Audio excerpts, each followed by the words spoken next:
नमः सिद्धेभ्यः नमो अर्हन्ताणं नमो सिद्धाणं नमो आयर्याणं नमो वज्झायाणं नमो लोये सव्वसाहुणम्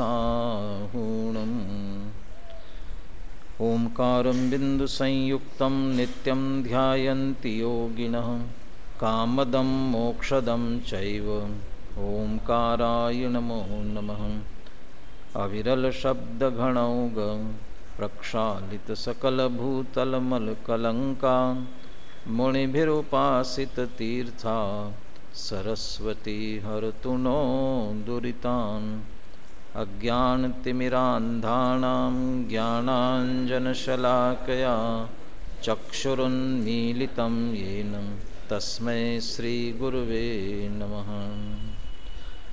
मंगलं भगवान् वीरो मंगलं गौतमो गणी मंगलं कुन्दकुन्दाद्यो जैनधर्मोऽस्तु मंगलम् सर्वमंगलमांगल्यं सर्वकल्याणकारकं प्रधानं सर्वधर्माणां जैनं जयतु शासनम् वन्दितु सव्वसिद्धे धुवमचलमणोवमं गदिं पत्ते वोच्छामि समय पाहुळ मिनमो सुद केवली भणिदं नमः समय साराय स्वानुभूत्या चकासते चित्स्वभावाय भावाय सर्वभावान्तरच्छिदे।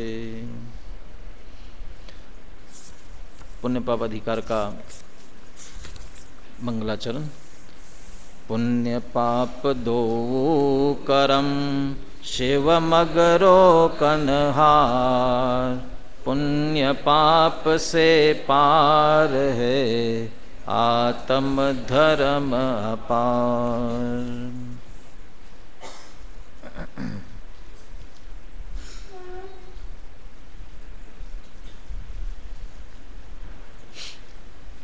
आचार्य कुंद कुंदे विरचित समय सार परमागम पुण्य पाप अधिकार शिविर प्रारंभ होने से पूर्व 146 से 49 4 गाथाओं की चर्चा अपन ने की थी। शिविर के दौरान भी इस विषय को लेकर के काफ़ी चर्चा आपको सुनने को मिली। खास करके पंचास्तिकाय के प्रकरण में अरहंत आदि की भक्ति ये बंध मार्ग है और मोक्ष मार्ग का तिरस्कार करने वाला है। इस रूप में शुभ भाव और पुण्य उसके निषेध की चर्चा विस्तार से सुनने के लिए मिली। और आज सुबह तो काफ़ी मार्मिक तरीके से ये विषय आपके सामने आया।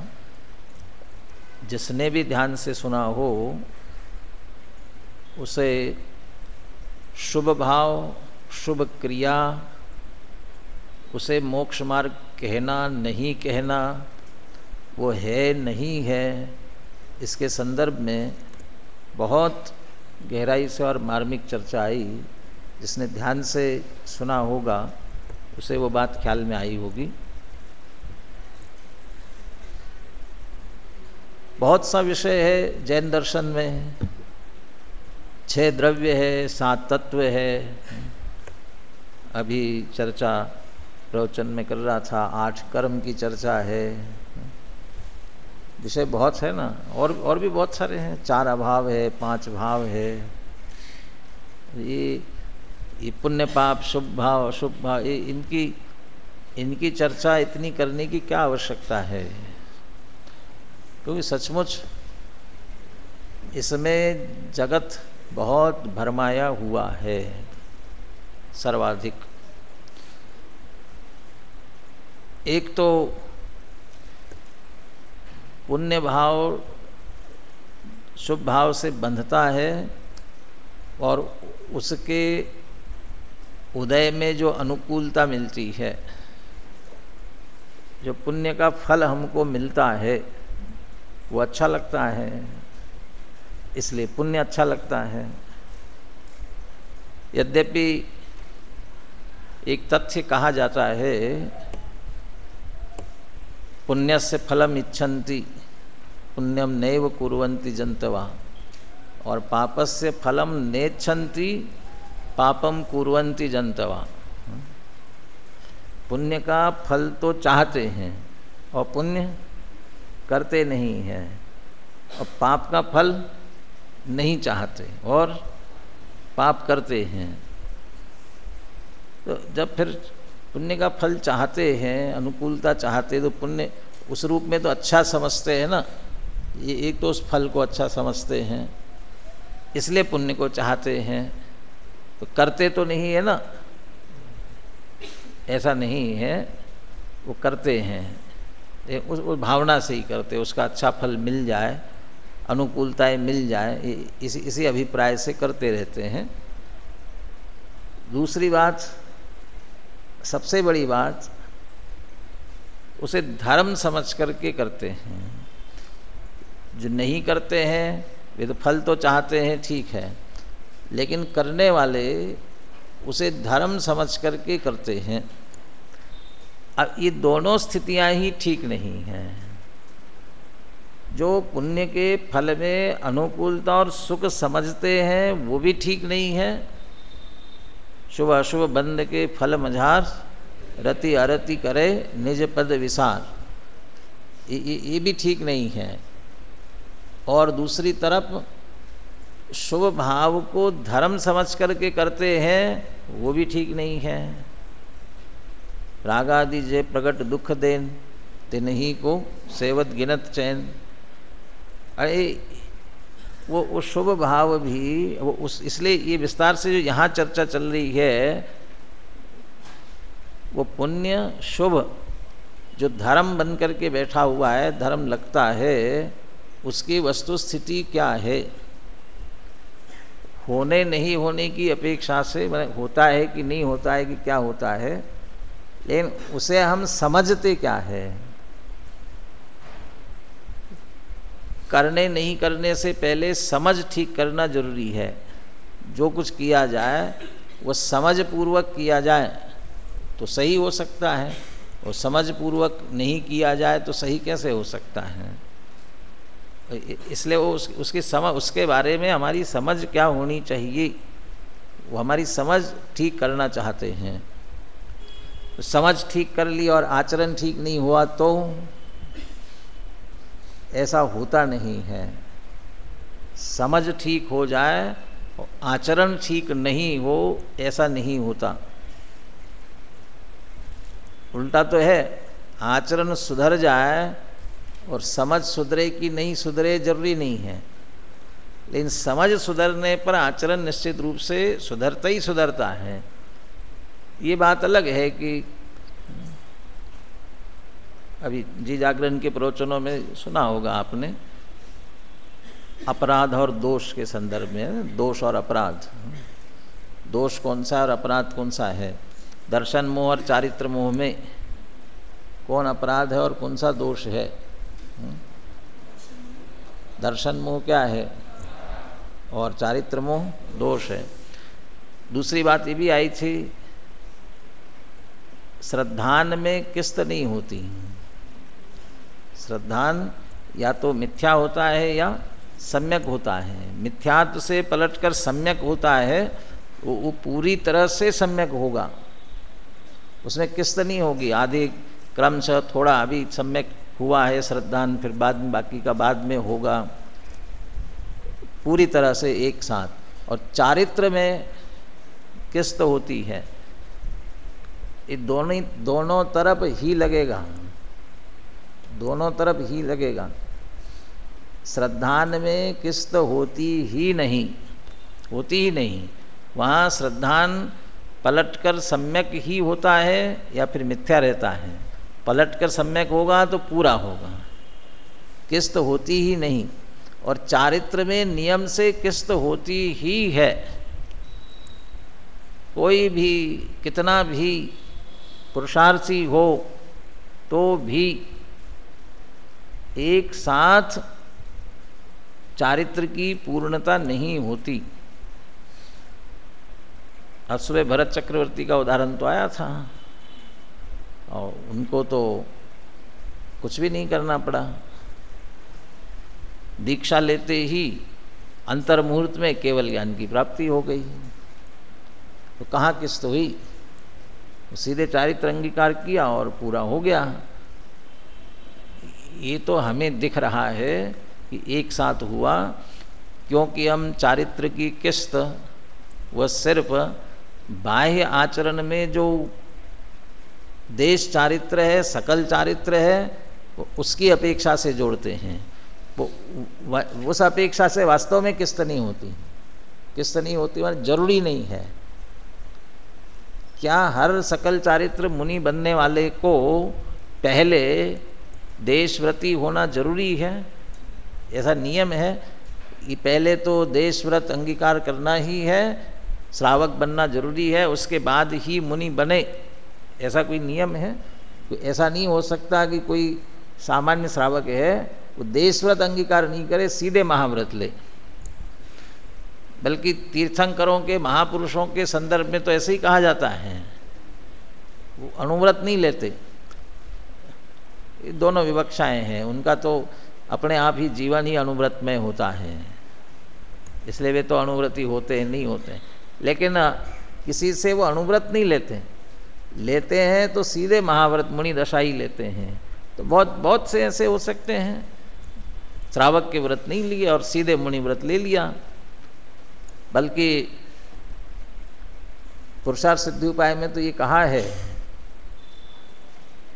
कोई जिज्ञासु, कोई संसार से भयभीत होकर के गुरु के पास आवे तो उसे सबसे पहले किसका उपदेश देना चाहिए? तो उसे सबसे पहले मुनि धर्म का उपदेश देना चाहिए। और यदि वो मुनि धर्म अंगीकार करने में असमर्थता बतावे तो फिर गृहस्थ धर्म का उपदेश देना। ये क्रम है, ऐसा क्रम है, ऐसा क्रम नहीं है। ये क्रम तो ये होना चाहिए, पहले गृहस्थ हो, फिर मुनि हो, फिर आत्म साधना करके अरहंत बने, ऐसा होना चाहिए ना। इसलिए ऐसा नहीं कहा, बल्कि ये क्रम ऐसा होना चाहिए कि पहले गृहस्थ फिर मुनि। इसलिए उपदेश पहले गृहस्थ का दे, बाद में मुनि का। ऐसा यदि कोई देता है तो उसे तो क्या दंड का पात्र है। ये श्लोक याद किसी को? यति धर्मम कथयन, जो मुनि धर्म का कथन न करते हुए वो पहले गृहस्थ धर्म का कथन करता है, और अक्रम कथने न यथा, यानी वो प्रताड़ितो भवति, जैसा और उससे आगे पीछे के श्लोक में था वो दंड का पात्र है। ये क्रम नहीं है पहले मुनि धर्म का। ऐसा क्यों?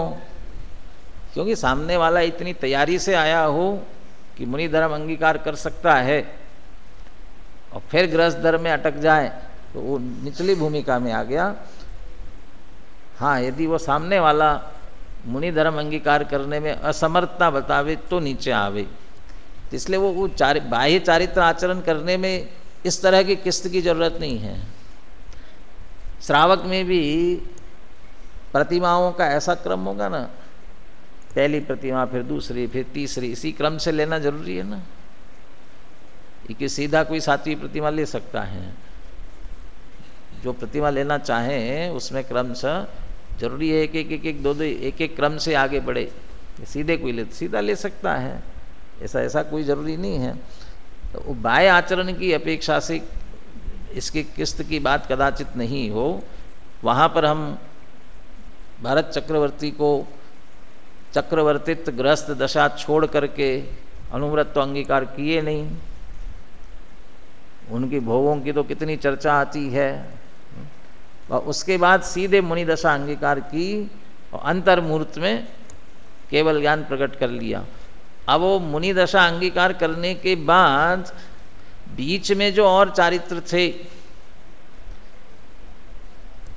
28 मूल गुणों में से समिति का पालन करना, तो अनिवार्य रूप से जितने 28 मूल गुण हैं, उसके अलावा 12 प्रकार के तप आचरना, 22 परिचय सहना, ये तो कुछ भी दिखा नहीं उनके जीवन में, तो ये कुछ करना नहीं पड़ा। ये क्रम से करते करते साधना करते तो ये कुछ नहीं हुआ। लेकिन उसके बाद भी ऐसा नहीं हुआ है कि अनंतानुबंधी से के बाद में जो शेष 3 चौकड़ी कषाय चौकड़ी अभी जो शेष थे ना, वो 3 कषाय चौकड़ी एक साथ अभाव हो गया उनका, और सीधे क्षीण मोह दशा होकर के और अरहन दशा प्रकट हो गई, ऐसा है नहीं, हो नहीं सकता है। वो क्रम से ही जाएंगे, उनका जो क्रम है वो उस क्रम से। वो गुणस्थान श्रेणी भी तो चढ़ेंगे ना, 7वें गुणस्थान में आए तो 8वां 9वां जो जितना समय लगता हो अंतर्मधि पार करते हुए जाएंगे ना, उसमें क्रम से रागांश राग का अभाव होता जाएगा। उसमें भी एक 3 चौकड़ी की बात अभी मैंने की कि वो 3 को एक साथ नहीं जा सकती, वहाँ तो अनंतानुबंधी पहले चली गई थी, लेकिन उसके बाद मुनि दशा अंगीकार करते ही 2 चली गई एक साथ, 2 एक साथ तो चली गई, लेकिन फिर संज्वलन जो बची वो एक साथ नहीं जाएगी, तो उसमें फिर क्रम पड़ेगा, तो फिर क्रोध, फिर मान, फिर माया, ये क्रम पड़ता जाएगा। और इसी अनुसार या गुणस्थान क्रम परिपाटी से लगा है, तो जिस गुणस्थान के योग्य जितनी वीतरागता है वो उतनी प्रगट, उतना ही चारित्र है, उससे क्रम से आगे। इसलिए वो किस्त तो पड़ेगी, उसके बिना चारित्र पूर्ण नहीं होगा, तो उसमें पड़ता है, क्रम में उसमें पड़ जाए। लेकिन ये बाह्य क्रिया और जो आचरण है उसकी स्थिति क्या है वहाँ पर, हमें तो यहाँ जो अपन चर्चा कर रहे हैं वो शुभ भाव शुभ क्रिया की स्थिति क्या है, उसके साथ में वो शुभ भाव शुभ क्रिया क्या वो मोक्ष मार्ग है कि नहीं है। और मोक्ष मार्ग, यदि मोक्ष मार्ग है तो धर्म है, मोक्ष मार्ग नहीं है तो धर्म नहीं है। तो कहते वो तो ये यहाँ सिद्ध इसी बात की सिद्धि कर रहे हैं कि वो बंध का ही कारण है, और बंध का कारण है इसलिए बंध मार्ग है। तो बंध मार्ग है तो फिर जिनवाणी में मोक्ष मार्ग तो कहते हैं, जैसे मोक्ष मार्ग क्यों कहते हैं, किस अपेक्षा से कहते हैं, उसकी भी काफ़ी विस्तार से चर्चा आ गई थी। निमित्त और सहचारी जान करके, निमित्त व सहचारी जान करके उपचार से उसे मोक्ष मार्ग कहते हैं। लेकिन सबसे बड़ा तथ्य उसके साथ ये था, वो सहचारी किसका, वो निमित्तपना किसका। सहचारी साथ साथ तो तब कहते कोई दूसरा हो, तब तो कहा जाएगा ना, यदि दूसरा हो ही नहीं तो फिर सहचारी कैसे कहा जाए।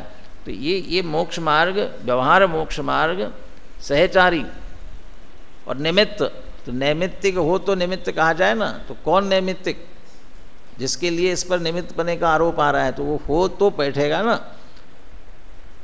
वो शुद्धोपयोग वाला, शुद्ध भाव वाला, शुद्ध परिणति वाला। शुद्धोपयोग शुद्ध परिणति दोनों इसलिए जोड़ना है कि वो एक कषाय चौकड़ी के अभाव से होगी तो उतनी वो शुद्ध परिणति, फिर 2 के फिर 3 के जैसा क्रम से चल रहा है उतनी शुद्ध परिणति, यथा समय यथा योग्य अपने जैसा शुद्धोपयोग होता होगा, शुद्धोपयोग वो है, वो असली मोक्ष मार्ग है। जिसे टोडरमल जी मुनि धर्म के संदर्भ में कहते हैं, शुद्धोपयोग रूप मुनि धर्म, वो अंगीकार करके और फिर पूरा विस्तार से वर्णन करते हुए शुभ भाव की स्थिति क्या है वो भी स्पष्ट करते हैं। अशुभ भाव के लिए तो कहते मुनि दशा में अशुभ भाव की तो सत्ता ही नहीं है, अशुभ भाव के कारण से क्या हो रहा है उसमें रमते नहीं है, वो सारी स्थिति भी स्पष्ट की उसके साथ। ले वो शुभ भाव शुद्धोपयोग है तो उसके साथ होने वाला, और वह है तो उसके निमित्त बने का आरोप। अभी तो और जिनने ध्यान से सुना होगा बताएंगे निमित्त किसको कहा और सहचारी किसको कहा। सहचारी कौन है और निमित्त कौन है उसमें से। सामूहिक ही बोलिए। हाँ अच्छा, मैं दूसरी तरह से पूछता हूँ, दो चीज़ें हैं, शुभ भाव और शुभाचरण। तो शुभ भाव क्या है और शुभाचरण शुभ क्रिया वो क्या है, निमित्त है। तो उस शुभ क्रिया को, शुभाचरण को मोक्ष मार्ग बने का, निमित्त बने का आरोप कब आएगा? जो शुद्ध भाव अंदर में चल रहा होगा तो। और यदि वो नहीं है तो फिर आरोप किस पर करेंगे? सहचारीपना किसका कहा जाएगा? उस शुभ भाव को भी सहचारी कैसे कहेंगे? क्रिया को भी हम निमित्तपना कह करके धर्म मोक्ष मार्ग कैसे कहे? ये मुख्य रूप से यहाँ जितना निषेध किया जा रहा है वो शुद्ध भाव नहीं होने पर जो हो रहा है और उसे धर्म मोक्ष मार्ग कर्म बंधन से रहित होने का मार्ग, निर्जरा का कारण, संवर का कारण माना जाता है, उसी का निषेध किया जा रहा है। आगे अभी एक दो गाथाएं और पढ़ी थी आगे, परमट्ठ बाहिराजे, परमार्थ से जो बाहर है और फिर भी व्रत तप करते हैं, वो सब बाल तप है, बाल व्रत है, इस रूप में आगे चर्चा है। तो कौन जो परमार्थ से बाहर है वो उनकी बात है, और परमार्थ के साथ होगा तो फिर वो व्यवहार से, उपचार से मोक्ष मार्ग कहा जा सकता है। तो निषेध जो किया जा रहा है उसका किया जा रहा है। लेकिन जब निषेध करते हैं वह क्यों करते हैं? क्योंकि वास्तव में बंध का हेतु है। तो बंध का हेतु है तो कैसे बंध का हेतु है? इसे साथ साथ अशुभ को जोड़ते हुए बात करते हैं। उसका हेयपना कितना बंध के हेतुपने की अपेक्षा, जितना अशुभ को बंध का कारण जानकर हेय समझते हैं उतना ही उसी प्रकार से शुभ भाव भी बंध का हेतु होने से वो हेय है। ये दोनों की समानता इस दृष्टि से सिद्ध करते हैं। इससे पीछे जो अंतर है वो भी स्पष्ट किया हुआ था तर्क से, युक्ति से, और अपन अनुशीलन भी पढ़ा उसमें, जैसे नाचारी की सबकी बाकी उद्धरण लेकर के चर्चा आई थी। व्यवहार कहा था उसे, व्यवहार की अपेक्षा से दोनों जो अंतर है वो अपनी जगह है, लेकिन मोक्ष मार्ग की दृष्टि से देखा जाए तो दोनों में कोई अंतर नहीं है। बंध की दृष्टि से देखा जाए तो दोनों में कोई अंतर नहीं है। वो उसी की चर्चा यहाँ चल रही है। गाथाएं अभी अभी आपने पढ़ी थी, इसलिए मैं उससे रिपीट नहीं करवाऊँगा। टीका अपन सीधी प्रारंभ करते हैं। अथ उभयम, ये 146 से 49, उसमें मुख्य रूप से 146 की उत्थानिका है। अथ उभयम कर्म अविशेषेण बंध हेतुम साधयति। 146वीं गाथा, 4 गाथाओं के ऊपर उत्थानिका है। उभयम, उभय माने दोनों, दोनों माने कौन? शुभ और अशुभ, पुण्य और पाप, ये दोनों ही अविशेषेण बंध हेतुम। अविशेष, विशेष अंतर मत करो, एक अच्छा एक बुरा, एक में कथनचित, एक में सर्वथा, ऐसा अंतर नहीं है। शुभ अशुभ वृत्ति एकांत दुख अत्यंत मलिन संयोगी है, अज्ञान विधाता है इसका निश्चित चैतन्य। तो शुभ अशुभ वृत्ति एकांत दुख, वहाँ कथनचित नहीं लगेगा। शुभ अशुभ वृत्ति जो है वो कथनचित, ऐसे मोक्ष मार्ग में भी, जबकि जो विवक्षा आती व्यवहार की अपेक्षा कथनचितपना लगता है ना, वो उसकी बात हो रही होगी, अलग बात है। लेकिन जब बंध अपेक्षा से बात चल रहा होगा वो सर्वथा बंध के ही कारण है। शुभ भाव वो एकांत से बंध का ही हेतु है, वो उसमें अनेकांत नहीं लगता है। वो कथन में भले ही कदाचित ही अनेकांत लग जाता है कि वो माने मोक्ष मार्ग धर्म इस रूप में कह करके कथनचित कह देते हैं, ये वास्तव में तो बंध का हेतु और अविशेष है न कह रहे हैं, इसमें अंतर नहीं करेंगे। और कैसे क्या दृष्टांत गाथा में आया था, उसी दृष्टांत को इसमें बहुत संक्षेप में दोहराया है। जहाँ बहुत विस्तार की जरूरत नहीं होती, अमृतचंद्र आचार्य बहुत संक्षेप में टीका लिखते हैं। 146वीं गाथा की टीका कितनी बड़ी है देखो आप, चारों गाथाओं की टीका दी है, लेकिन जिस गाथा की जो टीका है उसके साथ तत्काल नंबर भी दिया हुआ है एक पंक्ति में। तो वास्तव में तो उसका भाव संस्कृत में स्पष्ट किया गया है। शुभम अशुभम च कर्म अविशेषे नैव पुरुषं बध्नाति बंधत्व अविशेषात् कांचन कालायस निगलवत। शुभ और अशुभ कर्म ये दोनों ही अविशेषेण एव समान रूप से ही पुरुषम बध्नाति पुरुष को बांधते हैं। क्यों? बंधत्व अविशेषात, बंधपना दोनों में समान है। दृष्टांत क्या है इसके लिए? कांचन कालायस निगलवत। कांचन माने सोने का, स्वर्ण, और निगल माने बेड़ी, और कालायस लोहे की, निगल बेड़ी। तो सोने की बेड़ी और लोहे की बेड़ी की तरह सोने की बेड़ी डाली जाए और लोहे की बेड़ी डाली जाए तो बंधन तो एक सा ही होगा, उसमें क्या अंतर पड़ेगा? वो उसमें इतना ध्यान में नहीं आएगा। किसी को छुरी हो सोने की और लोहे की, किससे काटना अच्छा है? काटना शब्द ही अपने आप बुरा है वैसे तो। किससे काटने में दर्द कम होगा? सुई हो सोने की लोहे की, कौन सी सुई कम चुभेगी? दर्द किसमें कम होगा? यदि ऐसा होता तो इंजेक्शन बनाने में ये कोशिश करते कि लोहे की सुई से ज़्यादा दर्द होता हो और सोने की सुई से कम दर्द होता तो सोने की सुइयाँ बनाते। सबको नहीं दिक्कत आती तो कम से कम बड़े बड़े लोग तो अपने लिए सोने की सुइयाँ बनवाते, उससे दर्द कम होता। वो दोनों समान रूप से वो ऐसे ही कह रहे हैं। शुभ और अशुभ वो अंतर भेद जिस तरीके से पीछे भले ही डले हुए हों, उनमें अंतर भले अपने आप में हो, लेकिन बांधने की दृष्टि से देखा जाए पुरुषम, इसमें जब हम दृष्टांत की बात करते हैं सोने की बेड़ी और लोहे की बेड़ी, तब पुरुष का अर्थ क्या? और जब शुभाशुभ कर्म की बात करते हैं तब पुरुष का अर्थ क्या? यहाँ दृष्टांत में जैसे इतना ही लिया ना, कांचन कालायस निगलवत, तो कांचन कालायस निगल पुरुषम बध्नाति, अविशेषेण वो पुरुषम बध्नाति। दोनों बेड़ियाँ पुरुष को समान रूप से बांधती हैं। यहाँ पुरुष का अर्थ क्या? और शुभाशुभ कर्म की बात आती है तब पुरुष का अर्थ क्या? जब बेड़ी की बात आएगी तब पुरुष माने कौन? तब पुरुष माने मनुष्य। और जब शुभाशुभ कर्म की बात है सिद्धांत में तब पुरुष माने आत्मा। आत्मा की बात है, आत्मा को, जीव को बंधन करने वाला है। तो दोनों समान रूप से बांधने वाली है, बंधन की दृष्टि से कोई भी अंतर नहीं है। नहीं, इतना अंतर तो है ना कि शुभ से पुण्य का बंध होता है, अशुभ से पाप का बंध होता है। इतना अंतर तो है कि नहीं? नहीं अंतर इतना। शुभ से पुण्य और अशुभ से पाप, इतना अंतर तो है कि नहीं? है, स्थूल अंतर है। सूक्ष्मता से देखा जाए तो शुभ भाव के काल में भी घातिया कर्मों का बंध होता रहता है। और घातिया कर्मों का बंध कैसा है? पाप रूप है, तो पाप का बंध तो हो रहा है उससे भी। इसलिए शुभ से पुण्य और अशुभ से पाप ऐसा भी नहीं है।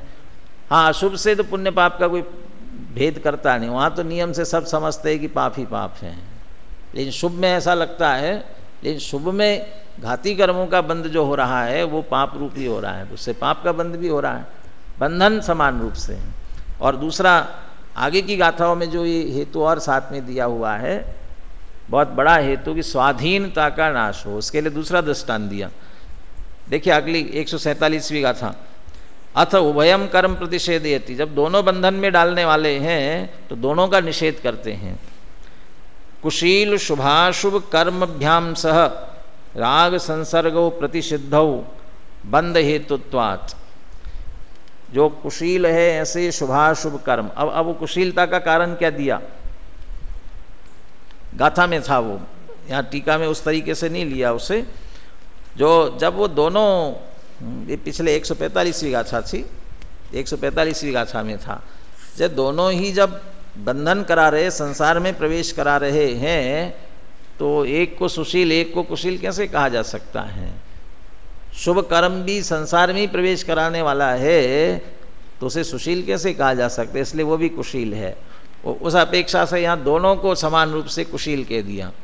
कुशील, कुशील किसे कहते हैं वैसे तो? सामान्य दृष्टि से अपन कहते कि बुरी निगाह ये ना, हाँ। और यदि उसकी ऐसी व्याख्या करे,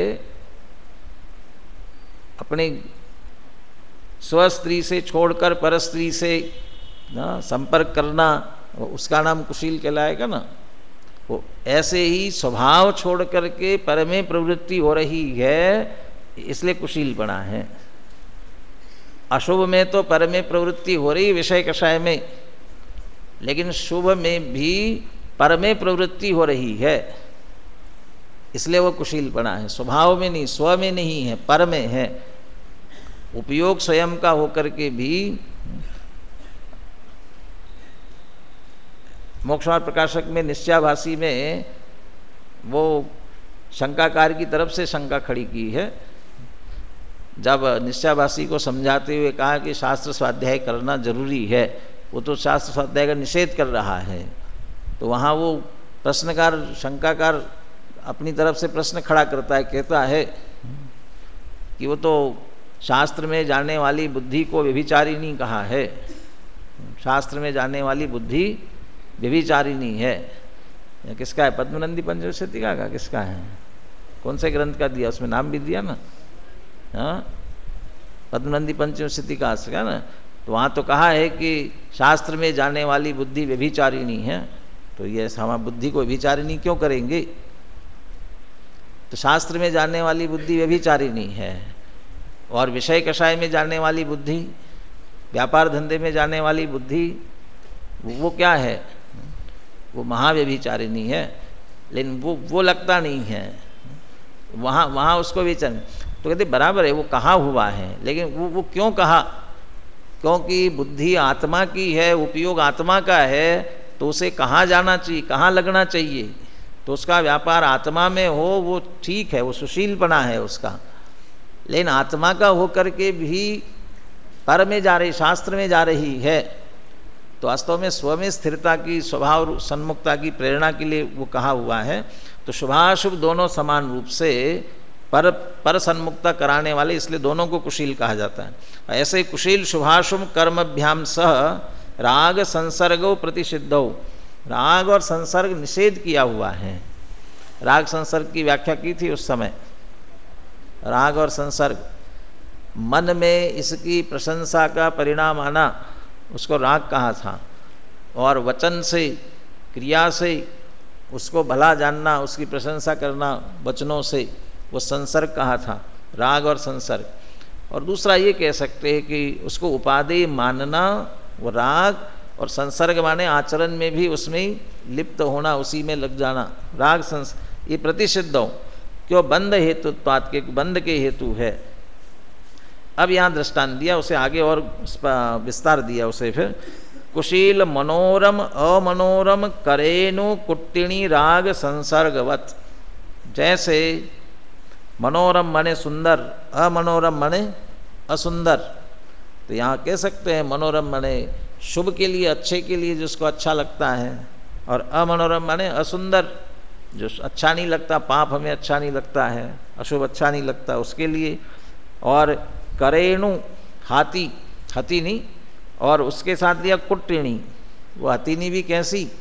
जो कुट्टिणी है, कुटिल है, वो ऐसी हथिनी, उसके राग संसर्गवत, उसके साथ किए गए संसर्ग की, राग और संसर्ग की तरह, वो दोनों के साथ में किया गया राग संसर्ग प्रतिषिद्ध है। ऐसे शुभाशुभ के साथ किया गया संसर्ग, राग और संसर्ग जो है वह प्रतिषिद्ध है। अब अगले में इसको स्पष्ट कर ही रहे हैं। अथ उभयम कर्म प्रतिषेध्यम स्वयं दृष्टांतेन समर्थयते। ये कहते कुंद आचार्य, ये इन्होंने स्वयं आगे गाथाओं में तो मूल में नहीं दिया हुआ है, जह नाम कोई पुरुष हो, ये तो पुरुष का कहा, ये किसी व्यक्ति का, ये कुचित शील वाला है ऐसा जान करके उसे छोड़ देता है। वहाँ जन की बात की गई थी, लेकिन यहाँ हथिनी का उदाहरण लेकर के स्पष्ट किया गया है। तो अमृतचंद्र आचार्य के स्वयं ही दृष्टांत दे रहे हैं। इस दृष्टांत को समझने के लिए उसे पहले बहुत सुना हुआ है, फिर भी मैं हिंदी में पहले उसे पढ़ता हूँ और फिर संस्कृत अपन उसका पढ़ेंगे तो पूरा विषय आपको स्पष्ट हो जाएगा। टीका का अनुवाद नहीं पढ़ रहे हैं, वो उदाहरण को और खुलासा करके विस्तार से जो समझाया गया है उसे सिर्फ मैं पढ़ता हूँ, सरल है। जंगली हाथियों को पकड़ने के लिए जंगल में एक बहुत बड़ा गहरा गड्ढा खोदा जाता है, उसे ढककर ऊपर मिट्टी डालकर दूब घास और झाड़ियाँ डाल दी जाती है। ये हमें ऐसा लगता है ये तो ऐसे ही उदाहरण मात्र दिया हुआ है, ऐसा नहीं है। जहाँ आसाम वगैरह उस तरफ हाथी जहाँ पर है ना, वहाँ जा कर के आप देखेंगे तो इस तरह से पकड़ा जाता है। इधर इस प्रांत यहाँ नहीं है, इसलिए हमें इतना ख्याल में नहीं आता। आसाम की तरफ है, इधर दक्षिण में भी है, मैसूर साइड वगैरह, तो वहाँ इस तरह से पकड़ा जाता है उनको। क्या करते हैं फिर उसे, जिससे ठोस जमीन ही प्रतीत हो। जंगली हाथियों को फंसाने के लिए एक चतुर हथिनी को प्रशिक्षित करते हैं। यहाँ जो चतुर हथिनी कहा ना, चतुर, और वो संस्कृत में शब्द दिया चटुल मुखिम, चटुल मुखिम। अब वो चटुल मुखी में ऐसा लगता है कि सुंदर, लेकिन वो सुंदर नहीं, क्यों उसको फिर कहा है कि मनोरम और अमनोरम, ये दोनों तरह से लेना, मनोरम अमनोरम, लेकिन है वह चटुल, वो उसकी वो चतुरताई, चतुराई की दृष्टि से चतुर हथिनी को प्रशिक्षित करते हैं। वह हथिनी अपनी कामुक चेष्टाओं से जंगली हाथियों को आकर्षित करती है, मोहित करती है और अपने पीछे पीछे आने के लिए प्रेरित करती है। उनसे नाना प्रकार की क्रीड़ाएं करती वह हथिनी उन्हें उस गड्ढे के समीप लाती है। तेजी से भागती वह कुट्टिनी हथिनी तो जानकार होने से उस गड्ढे से बचकर निकल जाती है, पर तेजी से पीछा करने वाला कामुक हाथी भागता हुआ उस गड्ढे में गिर जाता है। इस प्रकार वह अपनी स्वाधीनता खो देता है, बंधन में पड़ जाता है। अब एक उदाहरण स्पष्ट कर दिया इसमें, हथिनी दूसरे हाथी के बंधन में किस प्रकार से कारण बनती है, लेकिन शुभ अशुभ पर घटित करना है ना उसे, तो वो कैसे उदाहरण घटित होगा। वह कुट्टिनी हथिनी चाहे सुंदर हो चाहे कुरूप हो, ये यहाँ से शुभ अशुभपना निकाल लिया, पर उसके मोह में पड़ने वाला हाथी बंधन को प्राप्त होता ही है। अब इसमें यहाँ बाहर तो ऐसा लगता है शुभ भाव में लगने वाला तो सुगति में जाता है, उसे अनुकूलताएं मिलती है, वो ऊपर की तरफ जाता है, स्वर्ग में जाता है तो ऊपर जाता है, और जो पाप अशुभ के साथ संपर्क करने वाला वो जरूर नीचे जाता है। तो ऐसा ऊपर नीचे का है ना। तो यहाँ उदाहरण में तो चाहे वो सुंदर मनोरम हो हथिनी, चाहे अमनोरम हो, उनके साथ संपर्क करने वाला, उसके चक्कर में आने वाला तो गड्ढे में ही गिरता है। तो ये एक तो नीचे गया, एक ऊपर गया, तो ऐसा अंतर तो हो गया ना, शुभ अशुभ में तो अंतर हो गया। वो तो संसार रूपी गड्ढे की अपेक्षा दोनों समान है। संसार रूपी गड्ढा कहा गया तो हम तो उसमें दो भेद कर देते हैं, एक स्वर्ग ऊपर है और नरक नीचे है, तो ऊपर चले गए तो इसका मतलब संसार से पार हो गए, ऐसा नहीं है। अतः चाहे कर्म, कहाँ तक पढ़ा, वह कुट्टिनी हथिनी चाहे सुंदर हो चाहे कुरूप हो, उसके मोह में पड़ने वाला हाथी बंधन को प्राप्त होता ही है। उक्त उदाहरण के माध्यम से यहाँ समझाया जा रहा है कि कर्म चाहे शुभ हो या अशुभ, पुण्य रूप या पाप रूप, उनसे राग करने वाले, उन्हें करने योग्य मानने वाले, उन्हें उपादेय मानने वाले संसार रूपी गड्ढे में गिरते हैं, फंसते हैं, बंधन को प्राप्त होते हैं। अतः कर्म चाहे शुभ हो या अशुभ, पुण्य रूप हो या पाप रूप, दोनों से ही राग व संसर्ग नहीं करना चाहिए, उन्हें उपादेय नहीं मानना चाहिए। मोही हाथी के, अब ये तथ्य इसमें से निकाला है, ये हमारे मूल गाथा में टीका में नहीं है, ये हमें सावधान करने के लिए। मोही हाथी के कुरूप हथिनी की अपेक्षा सुंदर हथिनी पर मोहित होने के अवसर अधिक हैं। पाप में फंसने की जगह पुण्य में फंसने के अवसर अधिक है। और ये जो सादिक 2000 सागर के लिए बाहर निकलता है ना, उसमें से वो सादिक 2000 में से ज़्यादा समय कहाँ जाता है, स्वर्ग में कि नरक में? स्वर्ग में जाता है। इसका मतलब पुण्य में ज़्यादा लगता है। ये अभी तो ऐसा लगता है, तो जीवन में देखते हैं तो पाप ज़्यादा है, पुण्य कहाँ है। दिन भर का लेखा जोखा देखो तो कितना पुण्य में जा रहा है, कितना पाप में जा रहा है। पाप में ज़्यादा जा रहा है ना, बहुत ज़्यादा। उसके बावजूद भी कहते हो साधिक 2000 सागर में से पुण्य में ज़्यादा जाता है, उसके फल में ज़्यादा जाता है। फल मिल रहा है तो पुण्य भाव तो किया होगा ना, वो उधर ज़्यादा जाता है, वो उसमें फंसा रहता है, उसमें फंस करके फिर संसार में परिभ्रमण करता है, वो ज़्यादा आकर्षित करने वाला है। हथिनी मोहित होने के अवसर अधिक है। इस कारण उक्त कुट्टिनी हथिनी का कुरूप होने की अपेक्षा स्वरूप होना अधिक खतरनाक है। उसी प्रकार मोही जीव के पाप कर्मों की अपेक्षा पुण्य कर्मों पर मोहित होने के अवसर अधिक है। इस कारण पुण्य के संदर्भ में अधिक सावधानी अपेक्षित है। उदय के संदर्भ में तो स्पष्ट ख्याल में आता है, पापोदय वालों को भेद विज्ञान होना थोड़ा आसान रहता है, सब संसार असार लगने लगता है, भाषित दुख दुख दिखता है, तो कैसे संसार जल्दी संसार छूट जाए ऐसे लगने लगता है।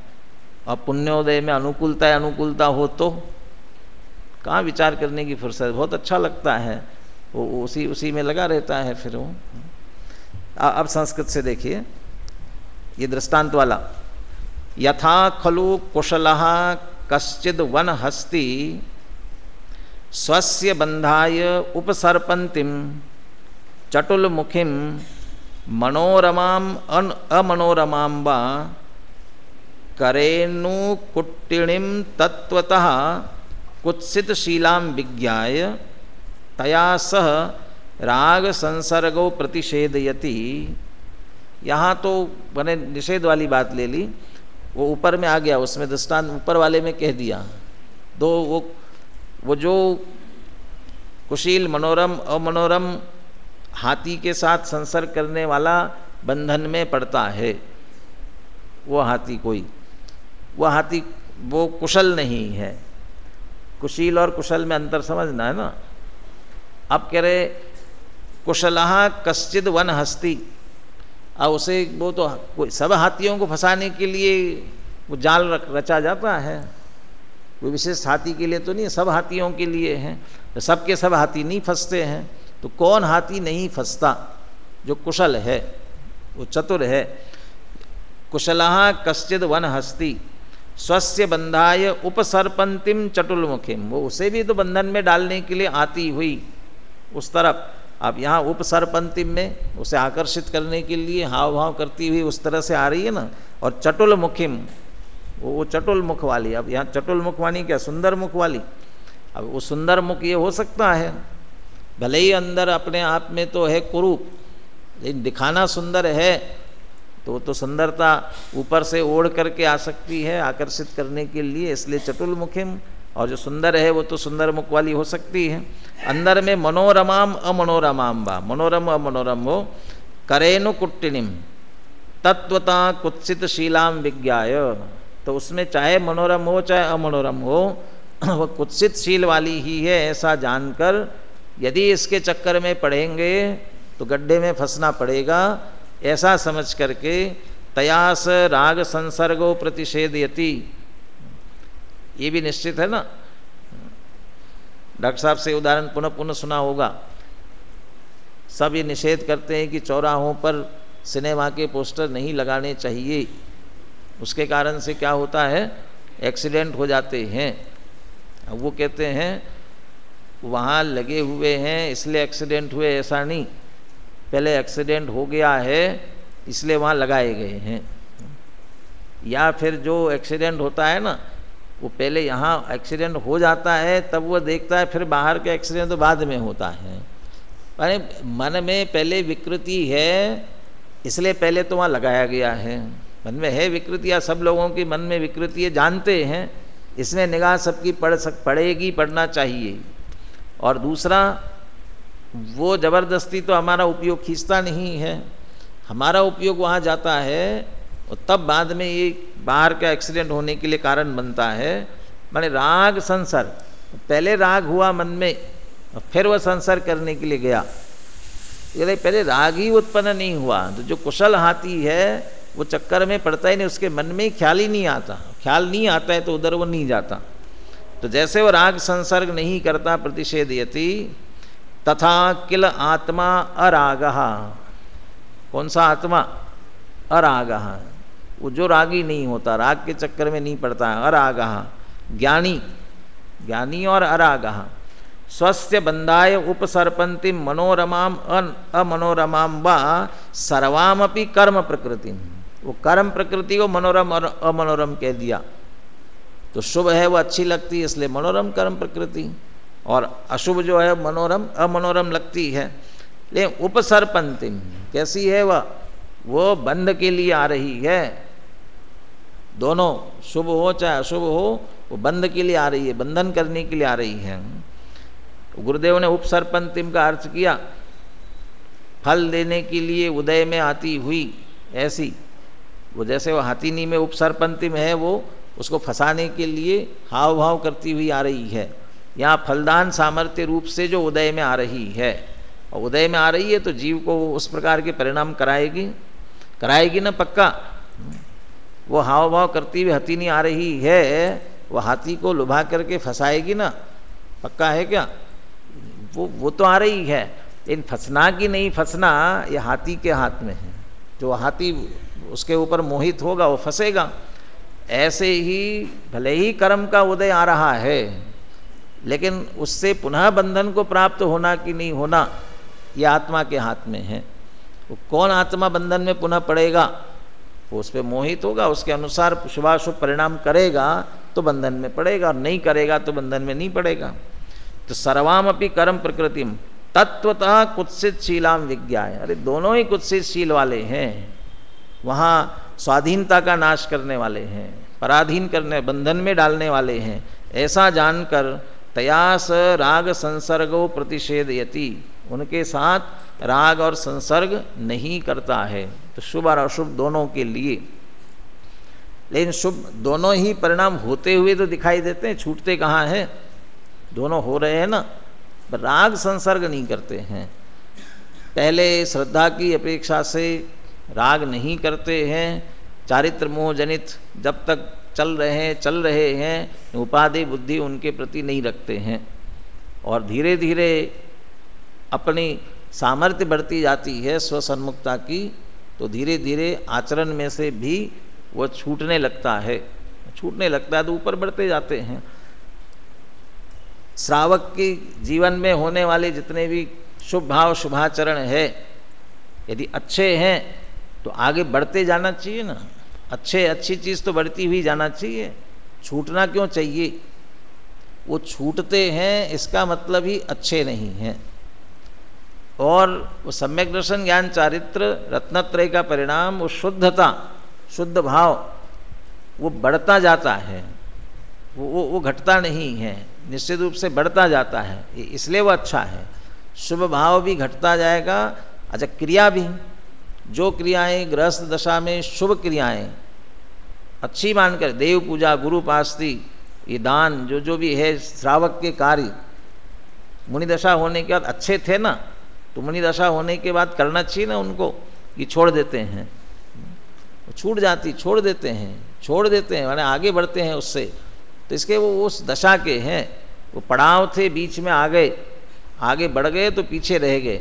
लेकिन स्वाश्रय जो है, आत्माश्रय जो है, वो निरंतर साथ में रहने वाला है, वही वास्तव में सुशील है। और आत्माश्रय छोड़कर चाहे अशुभ में जाए चाहे शुभ में जाए वो कुशील है, क्योंकि स्वाधीनता का नाश होता है, बंधन में डालने वाला है। इसलिए यहाँ तो कह रहे समान रूप से दोनों का प्रतिषेध करते हैं।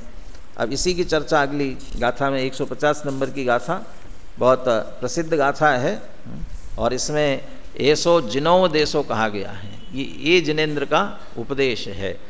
क्या जिनेन्द्र भगवान का उपदेश है उसकी चर्चा पुनः यथा अवसर आगे करेंगे।